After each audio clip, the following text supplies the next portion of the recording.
and then Representative Featherston, and then Representative Miller is on the end. You're in the right place, Representative Wynn. Oh, you're getting the right height. I don't want the baby chair. I kind of wonder how many times these chairs gets raised and lowered in a day. All right, and then we have Representative McNorton, Steele, Brantley, Hill, Chauncey, Pishney, Wolf, and Schmoy. So I think we're all in the right spots. If you do not have a name tag, Michelle Sims is our wonderful new assistant, and she's in the fabulous plaid jacket. And let her know, and we will find out what happened to your nameplate. We don't do the ordering, somebody else does that, so I apologize that that wasn't there for you.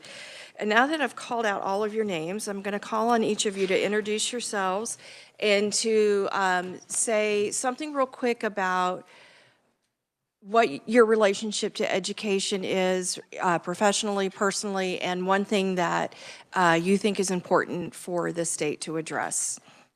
And I am going to start with Representative Schmoy, and we'll just continue around the room. Thank you, Madam Chair. I am Rebecca Schmoy. I am District 59, which is most of Franklin County. I actually live in Ottawa. I have 2 kids that are still in public high school right now, and grandkids that are working their way into the school systems. I worked as a paraeducator in life skills, or the highest of the high needs, at elementary level for 5 years. Thank you very much. Madam Chair, I am Dawn Wolf. Is that on? Yeah. Okay. And I have been in public education for just over 20 years. I started substitute teaching and then went to work and was in the library and ran the library for a few years, well, several years. And then just recently, I have been doing all the online stuff, credit recovery, helping with college classes that are online, and doing foreign language and that kind of stuff, so I'm very ingrained in the public school system. I'm Dawn Wolf from District 107, so that covers Saline, Ottawa, Mitchell, and Cloud. I'm Lon Pishney. I'm a representative from District 122, which is Finney County and a couple of other counties around it, out in southwest Kansas. My tie to the education community, Madam Chair, is that I've been married to a wife who taught for over 30 years, and so she helped educate me in the house. But I do have 2 degrees in education from Fort Hays State, and so I'm very passionate about education. Also, I have served on the Capers board and the community college board back home, and so I've tried to keep my hand and keep a pulse on the education community. Sean Chauncey, excuse me, Sean Chauncey, District 65. I guess my ties to education, my wife worked at she didn't do K-12, she worked at Kansas State University for the past, well, excluding the last 3 years, she worked there for 22 years at K-State and was involved there. 3 kids went to the Manhattan High School District and or USD 383. So that's basically my ties to education. My name is Scott Hill, excuse me, District 70 from Abilene, Kansas. I represent all of Dickinson County and about half of Marion County. My tie to education is a passion to see the next generation learn important things, including life skills and educational things. I've been involved with education governance for, I guess, over 30 years at different levels. But probably the thing that's maybe the most interesting about me is that I never had a classmate until I was in the 8th grade. So the first 7 years of my educational experience were in a one-room schoolhouse, and I was the only one in my grade. So my cousin was my teacher. And I am pretty certain I never had a difficult year of school after the 7th grade. It was all downhill after that. So anyway, thank you. I'm Sherry Brantley. I am from the 112th District in Great Bend, Barton County area. I am a 37-year educator, lifelong learner. I have 2 master's degrees in education. I have a doctorate in educational leadership. I taught kindergarten, 1st, 2nd, 3rd, 4th, 5th, 6th, 7th, and 8th. And then I was a professor, assistant professor in teacher education for several years. And then I worked as a math specialist for the state for MTSS for 6 years. And most recently, I just finished 90 days of teaching 3rd grade. So I'm a lifelong learner and I love education. Thank you, Madam Chair. My name is Dr. Megan Steele. I have been a school nurse for 11 years, and I am highly concerned about the rigorous and the quality of education that our students are receiving. I'm Kyle McNorton. I'm from the 50th District, which is a little bit of North Topeka and northern Shawnee County. It's my 2nd term. I was on this committee last year. Education ties, I'm concerned with where our schools are and the fact that our kids are not learning to the level they should be.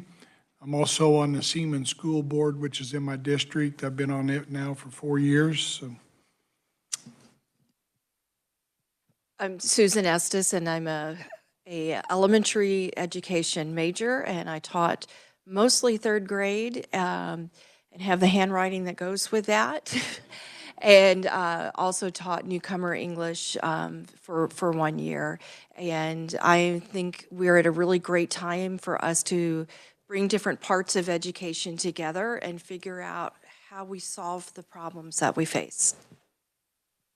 I'm Jerry Stogstill. I represent the 21st District in Johnson County. I represent most of Prairie Village and a little bit of Overland Park. And this is my 9th year on the House Education Committee. So I think Representative Schreiber and I are probably the 2 longest serving on this committee, but my background in education is pretty strong. I was a naval officer right out of college, but when I finished that, I got a 2nd degree in education and went from working with sailors and so on to 2nd graders. And then I taught at K-State in the education department for a couple of years, and I found that if I used the same techniques and at the graduate school level I did at the 2nd grade level, it worked very effectively. So I got out of education, became president of the trade association for all the high-tech industries in Kansas and Missouri, but one of the stipulations I made was that they form an educational foundation.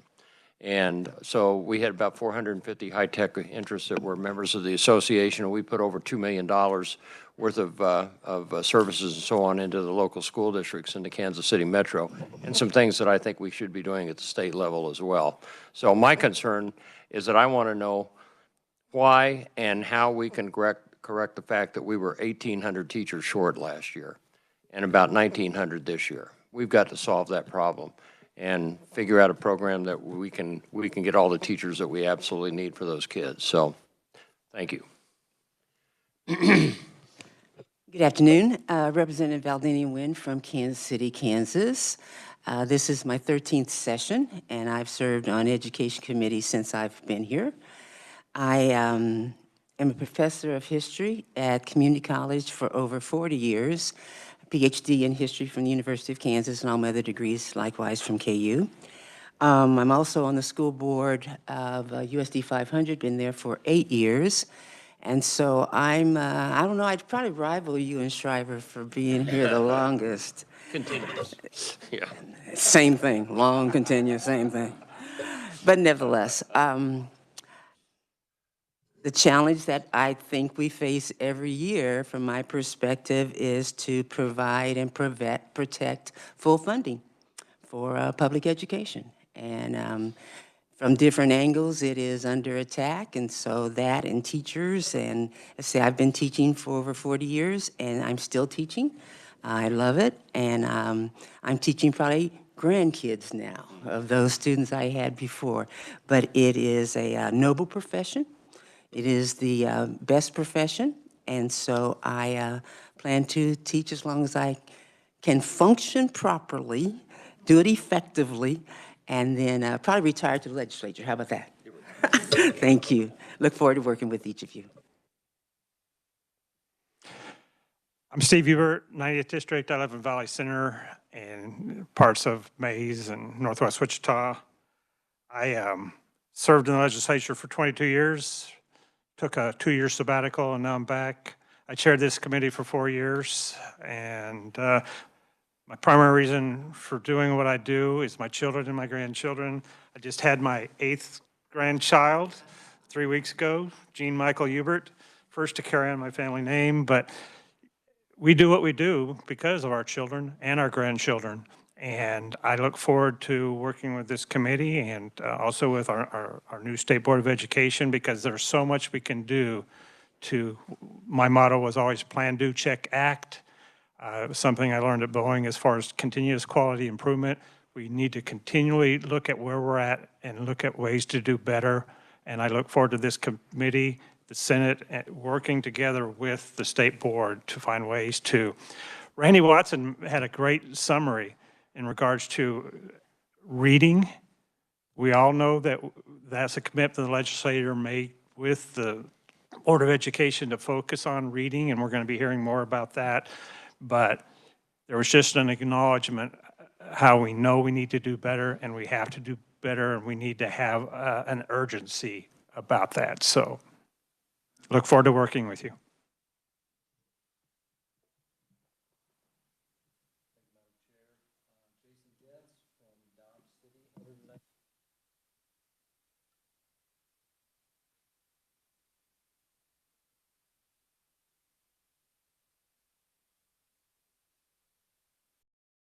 There we go. Sorry, I thought it was on. Teaching students biblical curriculum, different things like that. And what has more recently tied me to that, I have 2 older stepchildren that were in public education, but my son Mason was born with Down syndrome. And so the special education needs in our state and the quality of that and the funding of that is always a priority because it's very close to home. I see it every day. And our cooperatives, our interlocals, they need our support, and they need some better ideas as well. They do a great job, some of our best people in the world, working with our special needs students. And so I salute them, proud of them, and want to help them. So glad to serve, and we'll see you in K-12, some of you as well.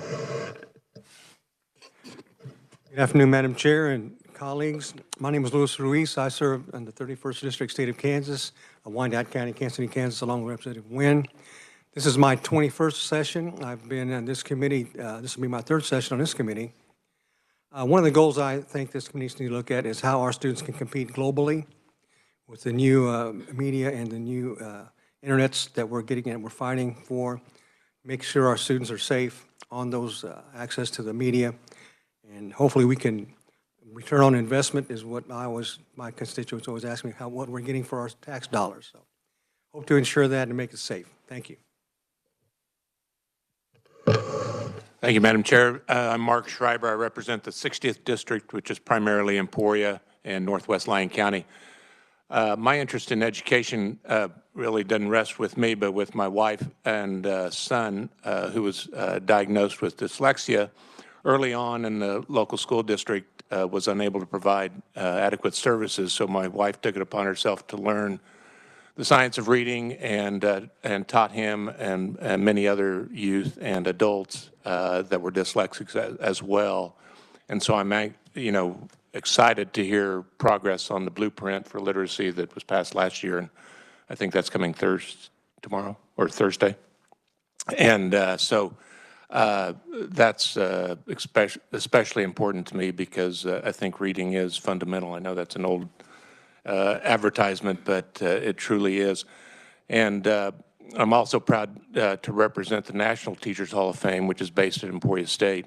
I can't remember the number of classes we've inducted. I think it's 20, maybe just over that. But going to the induction ceremony, which is held in June, these teachers come from across the country, and it's inspiring to hear their stories and what they're doing with their students. And hopefully we can leverage that expertise here in Kansas as well. Thank you. Hi, I'm Linda Featherston. I represent the 16th District in Overland Park, which covers parts of the Olathe, Shawnee Mission, and Blue Valley school districts. I'm the only one with that honor of representing all three. I have a degree in music education, and I continue to teach piano while serving in the legislature. I am proud to be the mom of K-6 music teacher daughter who teaches at the school she went to at the top of our street. And what I hear from teachers that concerns me is the lack of respect for teaching as a profession. We do not fall off the street and know how to manage a classroom or teach content, and I would like to return the professional respect to teachers that they deserve. Thank you, Madam Chair and colleagues. Silas Miller, I represent Southeast Wichita, District 86. I am a product of the Wichita Public Schools and special education program. Excuse me. I went to college for mathematics education, stopped in the middle of that, switched to adult vocational education as well as trade school instead.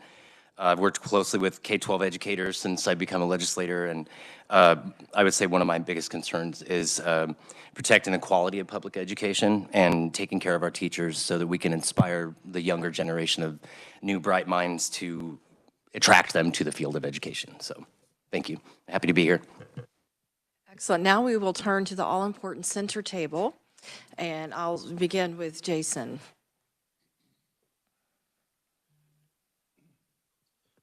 Jason Long with the Office of Revisor of Statutes. This will be by 10, 11, 12, 13, 14th year in education. Elena Rudder with Legislative Research, and this is my second year working with the House Education Committee. My name is Nicole Fielder, and I'm also with Legislative Research. This is my second session, but first with House Education, and I'm really excited to be here. We'll go to Michelle and then go across the table. I'm Michelle Sims. I'm a committee assistant for Representative Estes.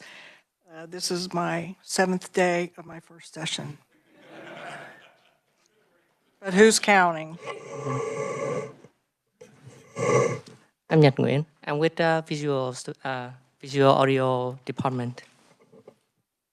Well, thank you, everybody. I feel blessed that I think we are a really wonderful range of views and share a common level of passion amongst all of us. So I'm super excited to have you all here. I went out of order on the agenda just a bit, so I'll go back to bill introductions. Do we have any bill introductions?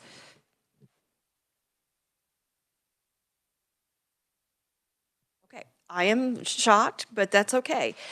Which leads to the next item on the agenda, which is a warning about your calendar. February 3rd is the last day to introduce a bill into committee. That's much, much earlier than we are used to. We have a much tighter calendar than we are used to. So do with that information as you will. I know I have quite a few people who have already told me they're working on bills and they're trying to get on my calendar for hearings. It's up to you and what strategy you feel comfortable with. You know, some people like to not tell anybody about their bill till they file it, but probably sooner than later, if you want space on the calendar for hearings, you want to talk about your bill. And I'm happy to keep it confidential no matter what side of the aisle you're on. But planning is going to be very, very tight, and I wanted to accommodate as much as I can. Moving next, we're going to go to the committee rules. These are tentative, but they're probably pretty close to our final form. I just wanted to point out for number 2, that is, of course, except for medical devices. Being diabetic, I have something that beeps sometimes, and I'm very sympathetic to. It may not be your cell phone, but cell phones and other things, yes, we would like to have them not go off. Number 10, the customary line of demarcation of not approaching and not having cameras beyond is the podium and where the tables begin and end. One thing that is different, we are no longer under COVID, So we are going to be voting in person inside the committee room. If you want to participate via WebEx and you're trying to get something done while you're watching committee, you will need to come in here in order to be able to vote. So I will be handing out conferee rules soon, and like today, when your daily agenda or something didn't work correctly, we're going to offer lots of grace, and we apologize. For some reason, when we're uploading the daily agenda, KLIS isn't putting it out there along with the handouts, so we brought them with you. So if it's our fault that something didn't get to you or this technology issue, we're going to provide it for you. Otherwise, especially professional lobbyists, you guys know the system really well, and we appreciate it when you get your things in on time, because sometimes we do have a lot of people testifying, and it gives Michelle a fair amount of time in order to get things uploaded. Of course, I think there's a different standard for people who don't work here under the dome, and we want to do everything we can to help accommodate them. So we're going to move right into our two informational hearings, and the first one is an implementation of recent legislation by the State Board of Education, and that's going to be delivered by Gabby Hall, who used to be Legislative Research, and they saw what a great job that she did, and they took her. And when it comes time for questions, I'm going to allow Representative Hubert to be the first, because this is an update on the things that he worked on as chairman, but I hope you're all tuned in, and I love curiosity, and I think we learn a lot from questions. So I'll turn it over to you, Gabby. Welcome. Good afternoon, Madam Chair, members of the committee. My name is Gabrielle Hull, and I'm the legislative coordinator for the Kansas Department of Education. Dr. Watson does extend his apologies that he couldn't be here in person. He's currently with our state board, and it was good to see some of our members at the board this morning. That's always good to see. KSDE was asked to attend today to review some of the items that Representative Hubert worked on before his sabbatical, specifically initiatives related to financial literacy, civics, and computer science. I'll give a broad overview of some of the work we've done as an agency on each topic, and then I'd be happy to take questions now or after committee. I'm going to start with financial literacy. So the Kansas Board of Education did adopt financial literacy as a graduation requirement in compliance with that bill. It does start in the current school year, so 24-25, with our class of 2028, so this year's freshman students. School districts across the state did start implementing courses and that requirement before it was added to our graduation requirement in anticipation of that change. Financial literacy standards were developed in collaboration with the National Council for Economic Education and Jumpstart. And KSDE has developed a crosswork for K-8 in collaboration with teachers, and we have encouraged school districts to implement financial literacy for lower grades, even though the requirement was for those high school students. And Madam Chair, I can pause in between topics, or I'd be happy to move on to computer science. Thank you. Let's go ahead and pause. And do you have any questions? I'll start with you, and then I'll entertain other questions.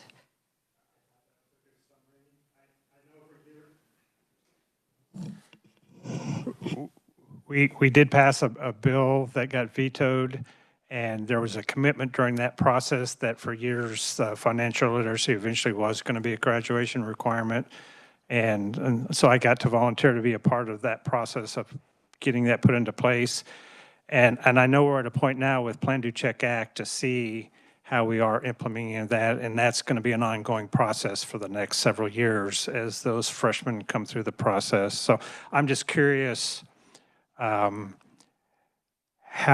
the state board is putting together the guidelines for the local school districts to implement, because it's at a local level, are there standards that in place that put requirements in for each school district to make sure that they're getting the financial literacy education that they need to be successful when they graduate? So that's, to me, the biggest thing, the follow through on each school district, making sure they're meeting standards from the State Board of Education. Madam Chair, thank you. The State Department does generally put out guidance on what would meet the requirements for graduation. The requirement is for high school students, and it's required to be a half-credit course. So similar to when the bill was being developed, it's not a full-year course, but a half-credit. And I'd be happy to pull some of that documentation on guidance and send it over. Okay. Because I know a lot of school districts are going to be, as they implement, they're going to have questions. Certainly. And I'm sure there's resources available to make sure they're meeting the needs of their local students. So I would like to see that kind of documentation. Gabby, when you have that documentation, please email it to Michelle. And Certainly. we'll put it on our S drive, so anybody else who would like to see that has that available. Any other questions? None, please proceed. Okay, I will move on to computer science. That was the Promoting Advancement in Computer Knowledge Act, or the PACT Act. It was signed into law and became effective in July 2022. And our first grant money trained teachers in school year 22-23. So in the most recent school year, 23-24, there were 310 Kansas secondary schools, technical learning centers, and career academies, operated by public school districts that offered at least one course that met the requirements of the Kansas PACT Act. Those programs are operated by 243 public school districts and represent a large range of population sizes. In those programs, of the 310 teachers teaching a computer science course, 218 were trained by high-quality professional development providers under the PACT Act grants awarded in the prior fiscal year. Grants are awarded through a competitive grant application process to 3 professional learning providers in the 23-24 school year. Those 3 learning providers were Kansas State University, Wichita State University Tech, and the Educational Services and Staff Development Association of Central Kansas, or ESDAC for short. Through training activities partially or fully funded by those state grant funds, those 3 agencies provided training to 108 teachers during the 23-24 school year. And the number of students reached by those professional learning providers in that school year, trained in part or in full by those grant funds, was estimated to be about 9,450. We'll pause here for questions. I'll begin with Representative Hubert and open up for additional questions. Representative, go ahead. Thank you. And I would like to get a hard copy of your report. And I know we put a provision in the bill that if a school district wasn't able to accomplish that goal of getting a trained teacher and a class offered in a school district, they would file a report and then show how they were going to get it accomplished by the second year. Do we have any data on how that might have, and are all school districts now offering a class and with a trained certified computing science teacher? That was the goal, to get every school district up and running so that we could start moving towards a computing science graduation requirement. So I will follow up to see the specifics on your question in our report. The 310 Kansas secondary schools, technical learning centers, and career academies are operated by public school districts. I can see if we have an additional breakdown of what that looks like in our public school districts. Okay, I know Kansas State had a professor that had a great program that they were ready to, to be one of the primary teachers to help get, current teachers trained. Do we have information? I can't remember the professor's name, but I'd like to kind of follow up with that professor even on, his efforts. He was one of the primary supporters and instigators of some of my efforts to work with higher education to get teachers trained. So I'd like to follow up on what was accomplished through his program too. Sure, I can certainly follow up. We have a program staff on this topic, and I'll see what we can learn about that professor. Thank you. Do you have any other questions? All right, seeing none, we'll move along. Thank you. Our last topic is going to be on civics. Outside of the classroom, we have quite a few. Gabby, I apologize. Sure. I missed that Representative Brantley had a question. Please go ahead. Thank you, Madam Chair. I was just curious on the grants for the 3 locations. Can you give me a little bit more detail about what those were? How much, or? I don't have the grant amounts, the breakdown for each provider with me, but I am more than happy to follow up with that amount. Thank you. You may continue, and I'll let you make your notes there. Thank you. So KSDE is partnering with quite a few different organizations on civic engagement. Our first is our Civic Advocacy Network, and that's an ongoing program overseen by the Kansas Volunteer Commission that resides within our agency. Through that advocacy network, civic engagement is included as a component of our Kansas Star Recognition Program through the Civic Advocacy Network Award. So we do pay special attention to those school districts that are going above and beyond on their civic engagement. The Advocacy Network, in collaboration with some other partners, do host an annual conference as well, focused on bringing together schools and communities to learn and network around civic engagement, mentoring, and volunteerism. We have two similar programs that we've participated in over the years. Kansas Civics Games is it completed its third year. We're going into its fourth year.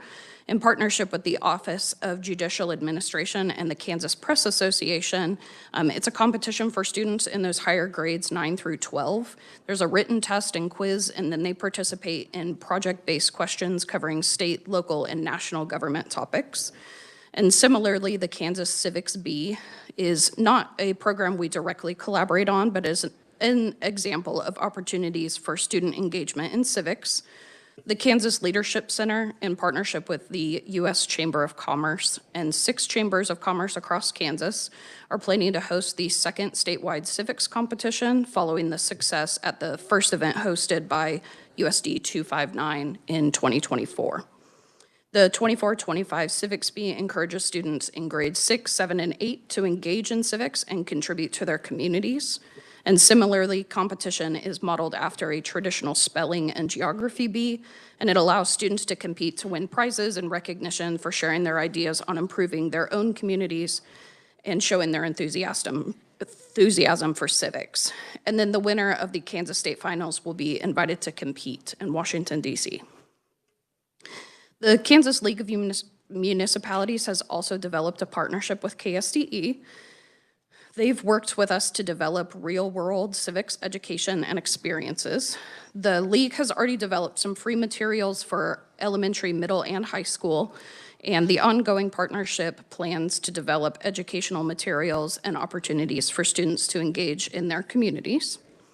Then we also do something called the Civics Walkabout. It was piloted by some Kansas teachers for elementary through high school, and it provided professional development for teachers, and it aims to integrate community-based learning and experiences in connection to the state assessment for social studies. Some additional activities happening in the state include a partnership with USD 233 Olathe's third grade statewide mock trial program. And our department has representation on the Judicial Centers Program and Design Committee to advise on the creation of the Judicial Learning Center. And that includes an interactive museum to promote the 3 branches of government for K-12 students. I'd be happy to stand for questions. Thank you. Representative Hubert. Thank you, Madam Chair. I appreciate the efforts. The bill itself that I had introduced was specifically geared towards the naturalization test that all students can take for free right now. And I had worked with my local school district in regards to how he was implementing that as a pre-test, basically, to see where his students are at, and then learning where they're at, and then using that as a baseline as they would finish the civics government requirement, which is a graduation requirement. And so I guess what I'm wanting to follow up on, even my bill basically was working within the framework of what can already happen. And again, that education of civics is a lot different than civics engagement, because civics engagement without civics education can be problematic. And so my goal was that we have a lot of data, even I saw some recently in regards to the percentage of students that cannot pass a basic test like the naturalization test that we require all new citizens to pass. So my goal, even in the Plan, Do, Check Act, is I appreciate the efforts, and I know Randy and I have talked about that, and I'm going to hopefully go back in February to have some discussions on how the state board can use that framework of gathering data on how our students are doing at the beginning of a semester and at the end of the semester to learn that type of basic knowledge that we want our students to learn.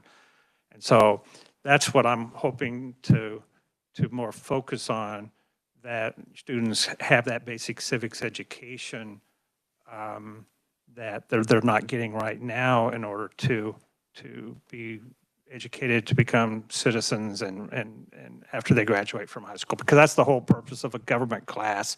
And I know I had a great teacher back in high school that, that really focused on that type of education, and especially then how that grows into advocacy and engagement. And he drilled it into me, and he encouraged me to get involved through basic civics education. So that's my goal, and again, that's my goal even in going back in February to follow up on that specific issue. So Thank you. Any other questions, Representative Hill? Thank you, Madam Chair. Gabrielle, appreciate your presentation and the comments.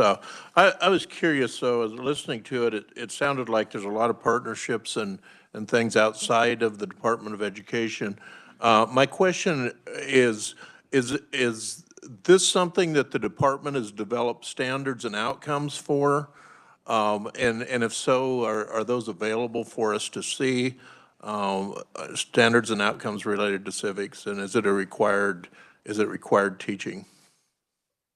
So my understanding is the civics education would be within history, government, and social studies curriculum. So I'd be happy to pull our requirements for graduation and any curriculum we have. I didn't bring it with me today, unfortunately. Representative Featherston. Thank you. I would just want to take a moment to thank Department of Ed for partnering with the Civics Bee, and a shout out to Oxford Middle School in my district, who had a student that won the Kansas Civics Bee. So thanks for giving him that opportunity. Any other questions? Okay, so Gabby, there's quite a few things that people asked for, and I don't have my conferee rules out yet, but I'm going to try to make it a best practice for us that when people have questions that the conferee does not have the data at hand, that we give you 2 legislative business days to get that sent to Michelle, and then we will put it on the S drive. And if I guys kind of will go by my gut on whether or not people want to hear a little bit more about what you have. So if you could please get that into Michelle, we'll get it posted, and people can follow up with you individually. Thank you so much. It's good to have you back. Okay, the next item on our agenda is a review of Senate Bill 387. And this is a bill that was passed last year and creating the literacy task force. We are going to hear on Thursday from Dr. Cynthia Lane, who is the literacy executive director for the Board of Regents and has been leading the task force. So I thought this was important for us to hear as a reminder, and especially for freshmen who weren't here 2 years ago, or last year. What are we trying to do? What does the bill say we are trying to do? And really be, hopefully, if we are not able to get her plan loaded up through KLIS, we will email it out to you, and I hope you really take the time to give that a very good look before we hear from her on Thursday. Jason, I thank you very much, and you may take over. Thank you, Madam Chair, members of the committee. Jason Long with the Office of Revisor of Statutes. Apologies, staff had a typo on your agenda. It's actually was Senate Bill 438 last year. Was the bill that enacted the Kansas Blueprint for Literacy, and I'll briefly go through the the provisions of the blueprint for literacy. That bill had some other provisions related to education that was passed along with it, but sections 1 through 8 of the bill were the Kansas Blueprint for Literacy. That has now been codified at KSA 74-32 COM 290 through 74-32 COM 296 under the Board of Regents statutes, and generally provided a collaborative effort between the State Board of Regents and the State Board of Education to provide specific post-secondary instruction on the science of reading for pre-service and in-service educators in Kansas. And the bill even defines science of reading to be the teaching of reading using evidence-based research that includes phonomic awareness, phonics, fluency, vocabulary, and comprehension. And so I'm just going to go through the basic components of what this bill did, and then as the chair mentioned, I think there'll be a better implementation update later this week from the Board of Regents and their Director of Literacy. The first thing the bill did was establish that position of a Director of Literacy Education under the Board of Regents. It's to be appointed by the executive officer of the State Board of Regents and serves at the pleasure of the board. Under the legislation, the director's statutory duties include serving as chair of the Literary Advisory Committee and providing administrative support for the committee, implementing and administering the blueprint for literacy, working with the State Board and the State Board of Education, both the Regents and the State Board of Education, on goals and objectives under the blueprint, establishing a program to track training progress of educators in the science of reading and structured literacy, and then reporting to the legislative standing committees on education on the progress of the blueprint. And as I mentioned there, part of the director's duties involved the Literacy Advisory Committee, which was established by the legislation as well under 74-32 COM 291. The committee consists of 15 voting members and then a number of non-voting members. The voting members are the director, members of the legislature, and literacy experts who are appointed by legislative leadership, representatives of various post-secondary educational institutions, and appointees by the Board of Regents, the Board of Education, and the United School Administrators of Kansas. If the committee would like, I can get you a more detailed breakdown on the membership of the committee and who has an appointment power. I did not include that detail in the memo, but I can certainly provide that if the committee would like. It's also in the statute, and so I would probably just highlight the statutory portions for that. The non-voting members are the Commissioner of Education, and then any number of individuals who are appointed by the Director of Literacy Education because they are deemed necessary for the work of the committee. The committee is given various statutory duties and responsibilities. These include monitoring the progress of literacy training for pre-service and in-service educators, designating best practices for that training. A key one that was a big point of debate during last legislative session was that the committee is to be responsible for the goals of having 100% of all special education, English second language learner, and elementary educators achieve a micro-credential in the science of reading by 2030. And having 50% of 3rd through 8th grade students achieve a level 3 or higher on the English language arts state assessments by 2033, and having 90% of 3rd through 8th grade students achieve a level 2 or higher on the ELA state assessment by 2033. So those goals were put into the statute. The committee also makes recommendations to the Director, the Board of Regents, the Board of Education, various post-secondary educational institutions, and the legislature on literacy training in Kansas. There are also progress reports that are submitted 3 times a year to the legislature on ELA state assessment scores, literacy training, and the goals and objectives of the blueprint. And then finally, the committee is to submit a plan to the Board of Regents and the legislature on establishing centers of excellence in reading, and that is to be submitted in January of 2025. So that should be forthcoming to this committee. The bill did establish two additional statutes. These direct the Board of Regents and the Board of Education to adopt some instruction standards for this literacy training. The first was directed to the Board of Regents and the colleges and universities that have schools of education to designate the science of reading through structured literacy as the official Tier 1 literacy methodology. Also require the establishment of a comprehensive assessment system for use in educator preparation programs, and then additionally prohibited school districts from using outdated systems such as the 3-cueing system of reading and visual memory as the primary basis for teaching word recognition. They must rely primarily on these official Tier 1 literacy methodologies and teaching reading. The other standard statute directed the Board of Regents and the Board of Education to collaborate on approving micro-credentials for educators and the standards for the courses of instruction that would be necessary to obtain those micro-credentials in the science of reading. It directed the colleges and universities to design and implement 2 3-credit-hour courses of instruction to obtain that micro-credential. I will also note the bill had an appropriation section in it, appropriating $10 million for the fiscal year for the Kansas Blueprint for Literacy.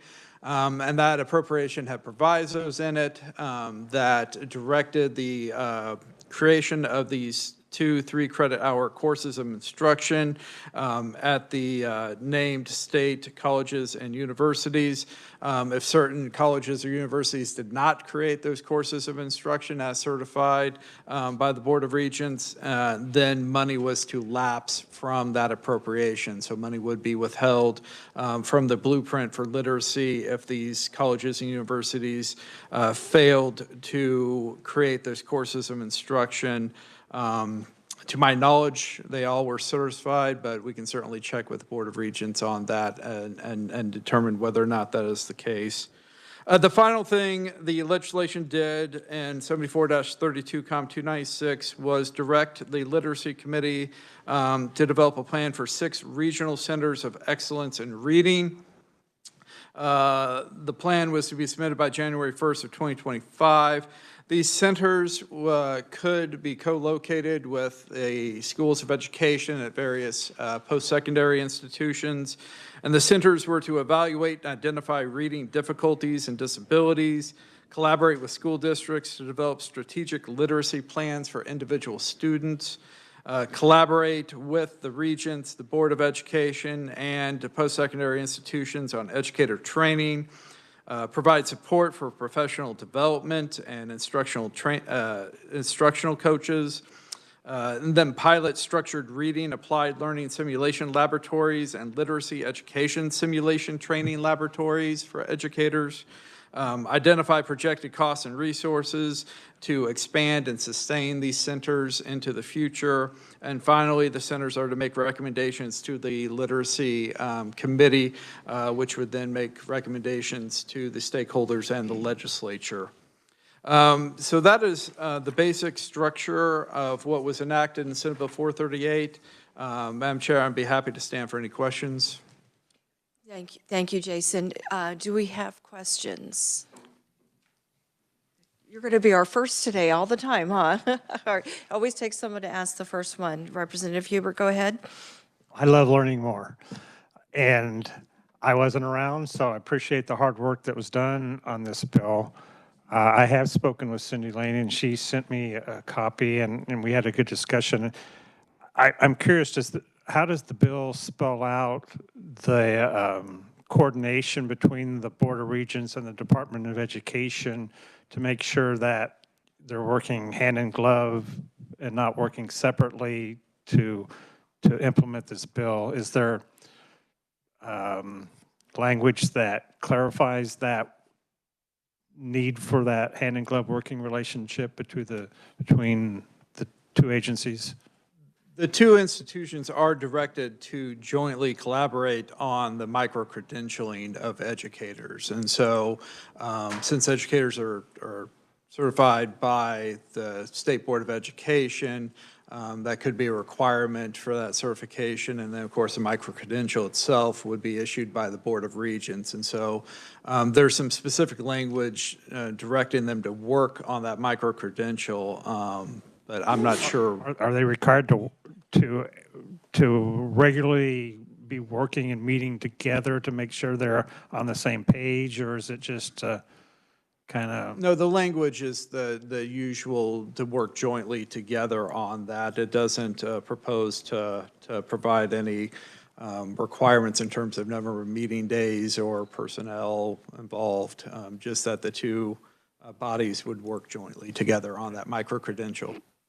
One quick follow-up, and then I'll stop. Thank you. I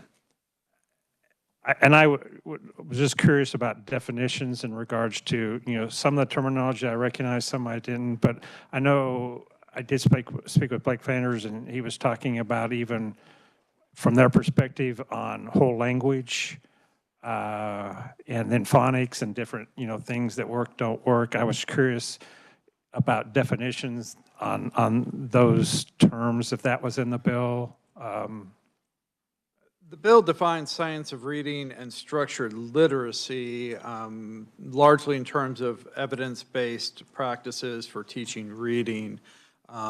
It doesn't, I mean, there are some other details in the bill related to the science of reading that basically, to make it the official Tier 1 methodology for teaching reading. I'm not exactly sure what other details. Well, I was just curious, what, a lot of times your bills define terminology so that everybody's on the same page. And so I was just curious, sometimes with all the different terminology and language you were using, it's easy to get confused. So I was just,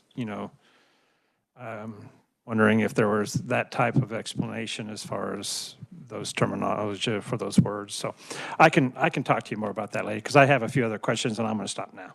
Okay. Well, my recollection is that everybody was on the same page in terms of the methodology for reading that was being put forward in this legislation. But I would probably defer to the Director of Literacy to more fully answer that question. Okay. Representative McNorton. Madam Chair, thank you. Just a question either to you or to Jason. Have we received the report from the committee stating that there, let's see, 6 regional centers of excellence in reading and plan for centers of excellence reading to be submitted to the legislature by January 1? The report was created, and I believe that it was submitted on time, and that is specifically what Dr. Lane will come on Thursday to review with us. So I wanted to clarify, because I realized my own words could have been a little confusing. This bill has lots of different phases. So the first phase of the bill, where the course implementations happen, all of that was completed, sent to Dr. Blake Flanders at the Board of Regents. He documented that all the criteria had been met, and that was certificate was forwarded to the Department of Budget, and their money was released. The other section, there's more reports that will come, but the January 1st report is just for the centers, and that is what Dr. Lane will present. But, and that's why I wanted you guys to kind of get a refresher or get a taste of what all is in this bill, because it really does represent a significant economic investment, and want you guys to be very aware of what is going on and prepared to ask questions. Even though some of the other items are not covered in that report, if you want a better understanding, feel free to ask her what you want to know and what would be helpful for you to understand. I want lots of questions. I want you guys to feel very comfortable, like you know everything that's going on. Madam Jason? Chair, if I may, just for the committee's edification, the bill requires on January 15th a report from the Director of Literacy Education on the implementation and administration of the blueprint, to get into details on what they're doing to implement the blueprint for literacy in Kansas. There is then a following report due on January 31st of this year only on the progress of the State Board of Regents on utilization of the science of reading and their instruction of educators. And then there is also a progress report on or before February 1st to this committee from the advisory committee on the progress that they've made and the actions they've taken. Then there would be a subsequent follow-up progress report later in the spring by May 1st, and then yet a third one this year by December 1st. Thank you, Jason. That is a correct timeline, and that was another reason I wanted you guys to have this bill, is it's going to be kind of rapid fire on the information that's going to be coming out at you. So wanted you to be clued in. Did I see a hand with a question over here? Any more questions for Jason on the bill? Representative Hill. Thank you, Madam Chair. Jason, thanks for the presentation. I don't remember all the wording in that bill. I was noticing the goals there for 2033. Did we make any provisions in that for intermediary goals to see whether they're tracking to get to that point? I mean, 8 years is a pretty considerable amount of time and a pretty good investment by the time we get there. Is there anything intermediary? The legislation does not establish any specific goals prior to those dates. Okay. I believe it was contemplated that progress towards those goals would be part of those progress reports that are made regularly by the advisory committee to the legislature. But again, I defer to the director, who's the chair of the advisory committee. So those 3 times a year committee reports are pretty much left up to the discretion of the panel on what will be contained in those? Yes, the legislation was fairly broad in terms of just requiring a progress report to be made to the standing committees on education. So it's going to be largely left to what they have to report in terms of what's going to be the contents of those. Representative Hill, I'll direct you to the bottom of page 2. It says submit progress reports 3 times each year to the legislature on English language arts state assessment scores. So I think we'll at least get that. And when Dr. Lane is here, if there are other things that you think you would like to see, I think she would welcome the feedback. I think the relationship between the task force and the legislature is important. So I would raise that issue with her again. Thank you very much.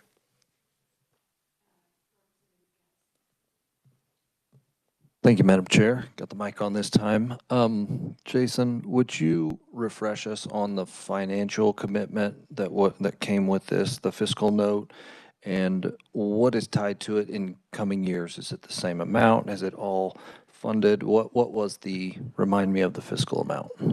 So the initial appropriation last year with this bill was a $10 million appropriation for this fiscal year. There was nothing in the bill with out-year appropriations, and so I think future funding for this program would be up to the legislature each year as to how much they're going to continue. I don't recall what the proposed fiscal note would be in the outgoing years. Perhaps our research staff has that information.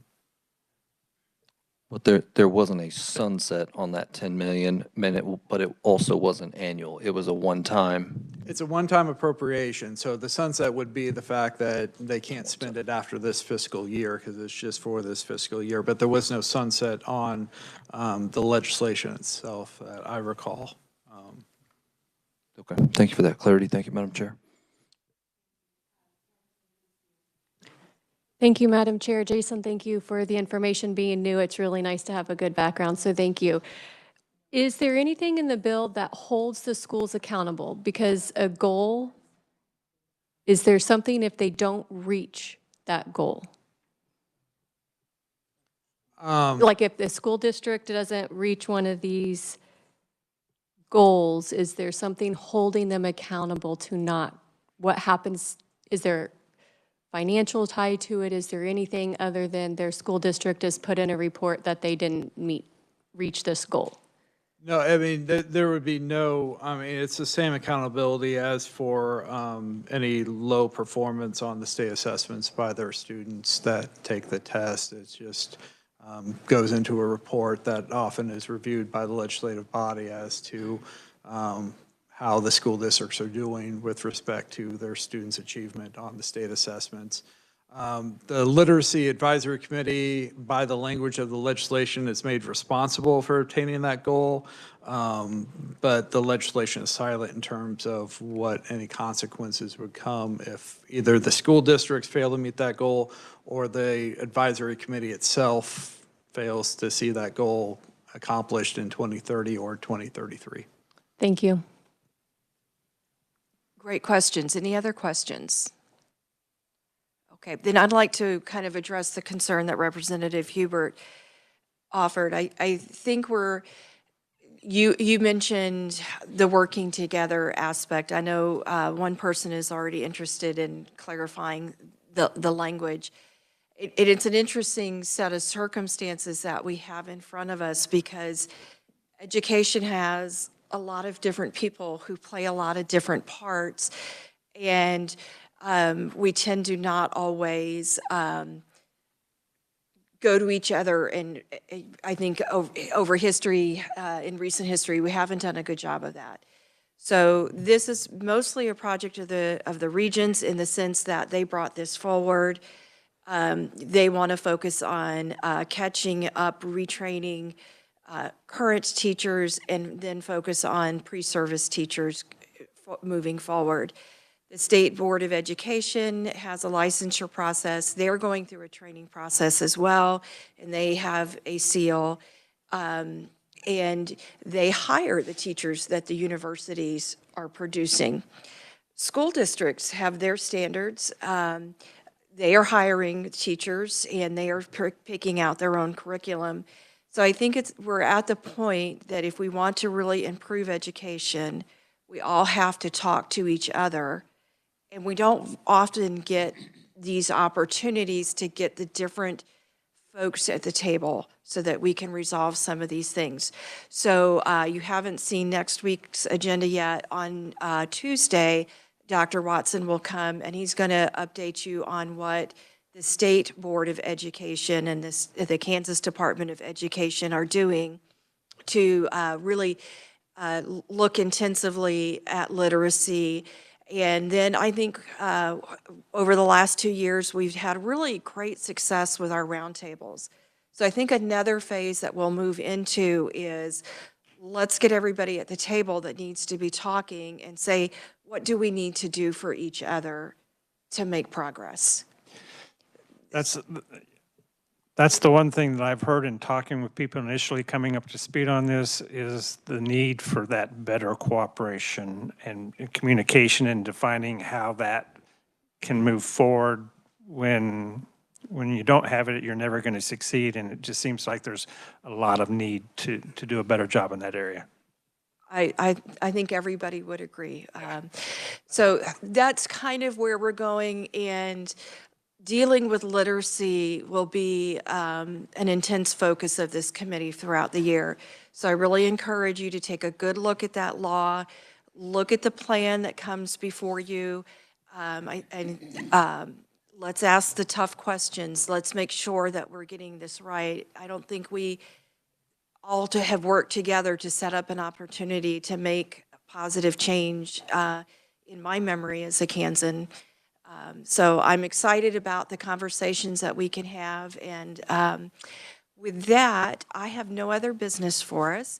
But I will say I've been trying to slowly get all of you guys to thank you, Jason. You may sit down. I apologize. We'll be reaching out to just have you stop by for 20 minutes, 30 minutes, and let's just kind of talk about more in depth about where you want to go and what you want to see in education. And it's a really tight year to fit everything in. So if I do not have your cell number and you think it would be helpful for me to have my cell number to try to get a hold of you, I would love to have it. If you have things for me, please email both Michelle and I, because I don't always get to check my email as much as I wish I could during the day. And text is the best way to reach me, and that's my number that is on the legislative website. Please feel free to use it. I take calls up until 10 o'clock at night. After 10, text me, and I'm probably still up. During session, if you do that in June, it's a whole different conversation. And I apologize that we didn't get everything quite loaded up. Please bear with us while we go through the beginner steps and trying to cooperate with KLIS. And I have a whole new appreciation for the Modernization Committee. So thank you all very much, and I appreciate having a great first conversation. I will point out that tomorrow's committee, if you look at the revised weekly agenda, was canceled. That was Formula 101, because we have literacy as a big focus this year, but we also have the formula task force going on. But I goofed, and I put that on the same time that we're supposed to hear from the judiciary, and I kind of figured you guys might think that was important. So we may do that later on in the year, depending on time. If we do not, especially freshmen, I encourage you to reach out to Legislative Research. They have in the past had some fantastic pieces on understanding the funding formula, because those are going to be important conversations that we have, and I want to kind of give you runway to start learning. These are not just my revisers and researchers, they are yours as well. And I think the more that we all understand the crazy terminology we're dealing with, the better. So start doing your homework early. Thank you. We are adjourned.